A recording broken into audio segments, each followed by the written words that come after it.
je peux le faire toute seule. Qui n'a jamais dit cette phrase? On l'a toutes dit. C'est obligé. Je peux le faire toute seule. Même si au fond, on a cette petite voix qui te dit « demande de l'aide ». Mais c'est pas facile. En vrai, on a l'impression que c'est un signe de faiblesse et c'est ce sentiment qui fait que on se dit « non, je vais gérer toute seule en fait. Je peux le faire toute seule ». Aujourd'hui, je vais te montrer dans cette vidéo comment apprendre à demander de l'aide et comment ça fonctionne un peu dans ton cerveau pour que tu sois beaucoup plus à l'aise avec cette notion et surtout que tu passes à l'action. Cette vidéo, elle m'a été demandée par Corinne qui m'a laissé un commentaire sous ma vidéo « Les 20 choses apprises pendant ces 40 dernières années », je crois que c'est ça le titre. Donc vous aussi, si vous avez des sujets que vous aimeriez que j'aborde, que je développe sur cette chaîne, n'hésitez surtout pas, surtout si elles sont liées à la thématique de la chaîne. Là, c'est un peu du dev perso, mais aussi du mindset. Bon, c'est un peu lié. Donc forcément, je me suis dit que c'était un super sujet à traiter. Et donc, merci Corinne pour cette idée de vidéo. Dans cette vidéo, je vais t'expliquer pourquoi il faut demander de l'aide.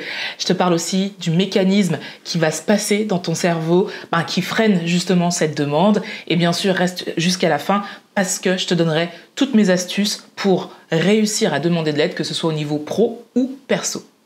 Beaucoup d'entre nous avons grandi avec cette idée que demander de l'aide, c'était une marque de faiblesse parce que ça montrait à l'autre que l'on ne savait pas. Selon moi, c'est tout le contraire, c'est-à-dire que c'est une force qui montre que l'on connaît ses limites et surtout qu'on est à l'aise avec les relations humaines. Faut pas oublier que nous sommes des êtres sociaux et que nous sommes câblés pour interagir.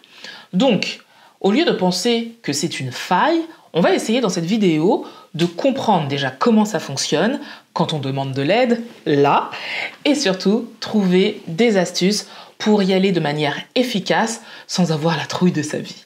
Donc, que se passe-t-il quand on veut demander de l'aide? En fait, c'est un vrai combat interne dans notre cerveau. Sérieusement. D'un côté, on va avoir l'amygdale, qui est cette petite partie du cerveau qui régule la peur, et lorsqu'on s'imagine être jugé, justement parce qu'on a demandé de l'aide, on a cette amygdale qui va s'activer et qui va faire comme s'il y avait une véritable menace en face de vous et ça va déclencher le stress. Donc, quand on commence à être stressé, on a le cœur qui s'emballe, on a la respiration qui devient de plus en plus rapide et notre corps se met en mode alerte. Ce que l'on fait naturellement, on se dit « Ok, ça c'est pas pour moi, finalement, je vais le faire toute seule ». Mais de l'autre côté, on a cette partie du cerveau qui rentre en jeu, qui est la plasticité neuronale. En fait, c'est cette partie du cerveau qui est capable de s'adapter, d'apprendre et de changer en fonction de nos expériences. Quand on commence à pratiquer l'entraide, on transmet à notre cerveau l'idée comme quoi ça nous fait du bien d'être en lien avec les autres. Donc, ce qu'il va faire, il va libérer de l'oxytocine, qui est ce lien social et cette hormone du bien-être, pour renforcer les liens sociaux. Et ce petit coup de pouce chimique va renforcer cette connexion avec les autres, mais en vrai, c'est quelque chose qui est totalement fondamental pour nous, êtres humains. Donc, même si le cerveau initialement va nous freiner à demander cette aide dont on a besoin, il est quand même conçu pour interagir avec les autres.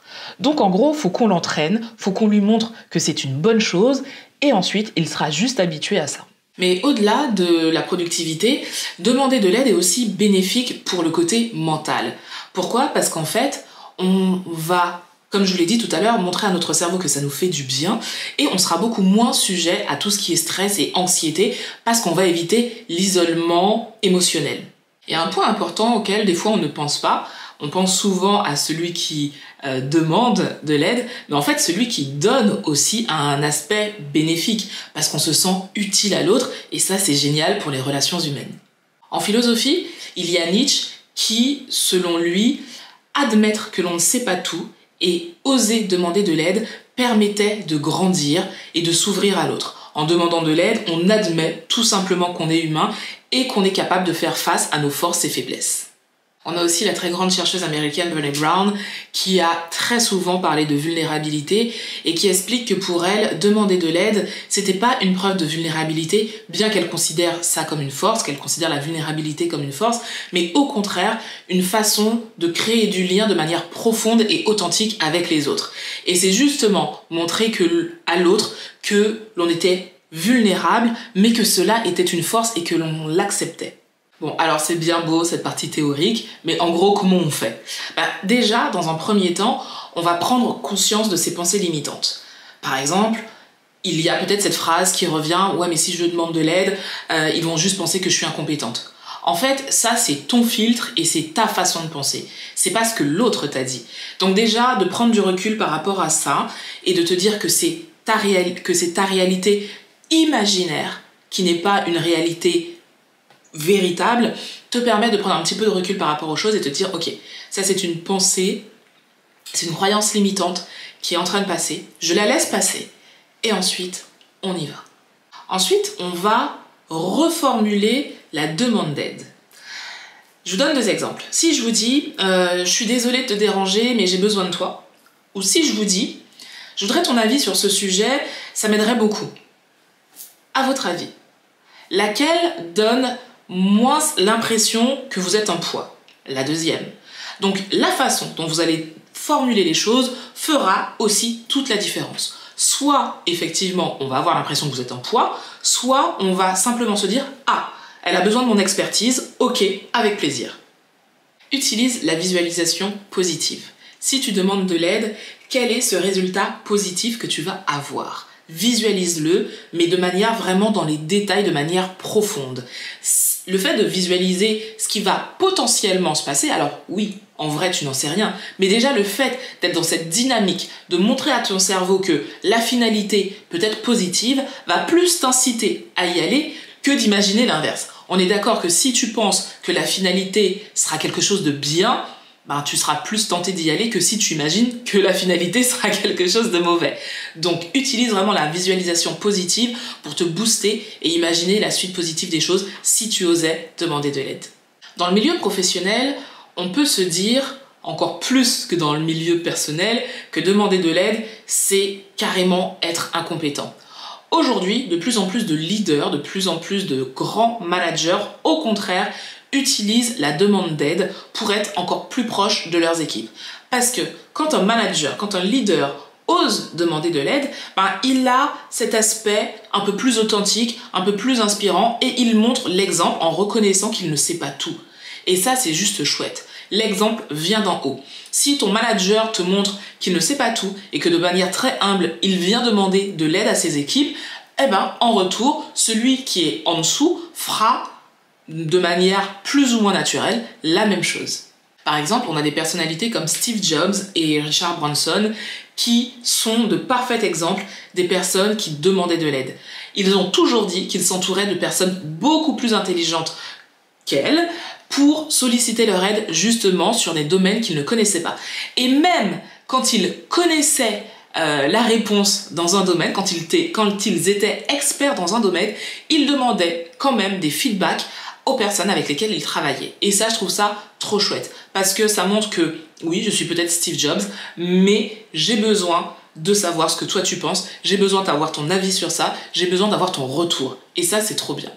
Alors, oui, demander de l'aide à, par exemple, un mentor ou quelqu'un qui a la solution à nos problèmes, ça peut être très complexe dans un milieu professionnel, et ça, je le conçois. Parce que premièrement, le temps, c'est de l'argent. Donc peut-être que cette personne n'a pas le temps de le distribuer comme ça à toutes les personnes qui auraient besoin d'aide. Et en quel honneur cette personne vous aiderait? C'est surtout ça en fait.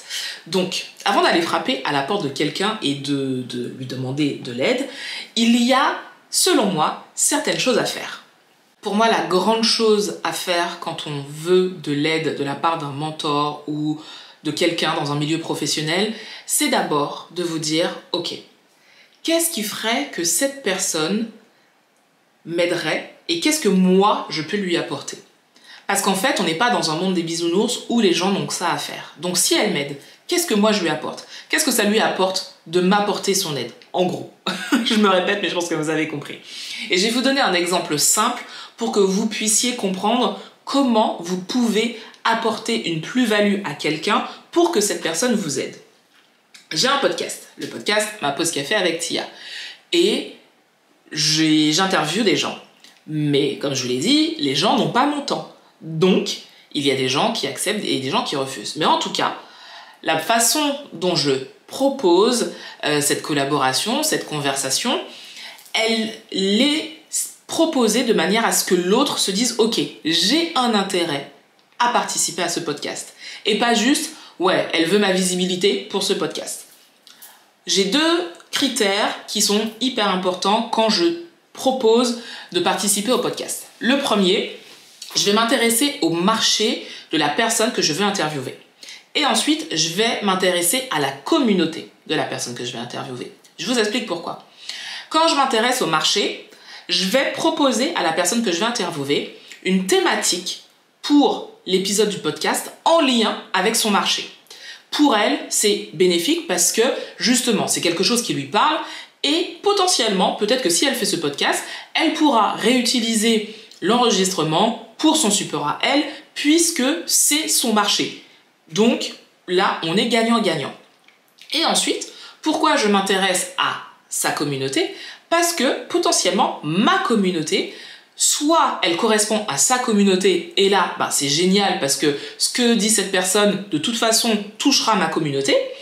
Et pour elle, c'est potentiellement des gens qu'elle peut ramener dans sa communauté, ou sinon, c'est des gens qu'elle veut peut-être intégrer dans sa communauté parce qu'elle ne les a pas encore. Et donc, c'est hyper intéressant de lui proposer soit une thématique liée à son marché, ou de lui dire, voilà, ma communauté, c'est celle-ci, et je pense que ça pourrait être intéressant par rapport à ce que tu proposes, que nous parlions de ça.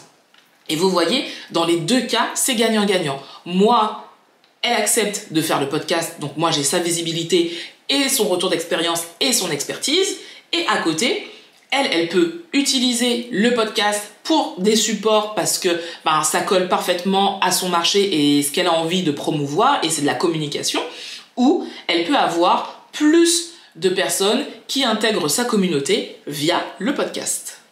Donc comme vous pouvez le voir, demander de l'aide, c'est pas une marque de faiblesse, bien au contraire. Ça prouve que l'on sait qui on est et qu'on est OK avec ça et qu'on a cette humilité, cette ouverture d'esprit d'aller vers l'autre et de lui dire « Ok, je ne sais pas, j'ai besoin, toi, je pense que tu peux m'aider, est-ce que c'est OK ?» Alors bien sûr, on l'a vu, il y a la façon de formuler, mais c'est une force. Ne prenez pas ça pour une marque de faiblesse, c'est une force. Et d'ailleurs, dites-moi en commentaire, la dernière fois que vous avez demandé de l'aide, c'était quand? Qu'est-ce qui a été difficile pour vous? Ou au contraire, si vous avez l'habitude de demander de l'aide, quelles sont vos astuces? Parce que là, je vous ai donné les miennes, mais il y en a plein. Mais voilà, j'aimerais bien connaître, ça peut aider des gens. Et d'ailleurs, si vous connaissez quelqu'un qui a du mal à demander de l'aide, et que vous trouvez que le contenu de cette vidéo peut lui être utile, n'hésitez pas à lui partager la vidéo et vous ferez 2 heureuses. Voilà. Merci d'avoir regardé cette vidéo. N'hésitez pas à vous abonner si ce n'est pas fait, à laisser un commentaire et à liker. Ça me permettra de me faire connaître un petit peu plus. Sur ce, je vous fais de très très gros bisous. Comme d'hab, prenez soin de vous, prenez soin des gens que vous aimez et je vous dis à très vite. Get out the way. Who got a watch? Who got the time? I'm racing the clock. Even in my feelings, grind don't stop. Got big dreams, want big rocks. I got plans, you got talk. Heard it's real cheap, but it's really gon' cost. I'm trying to get these ends, building empires with my friends. I'm about handling my business. No time for stress over bush. You think success is an option? I'm trying to get this poppin' like woo. Big moves, my rules. Y'all heavy on the tweeting. I'll disappear a whole season like woo. Who said they looking for me? I'ma make you wait for it. Spend a few racks on a shopping spree. Yeah, I'ma make you pay for it.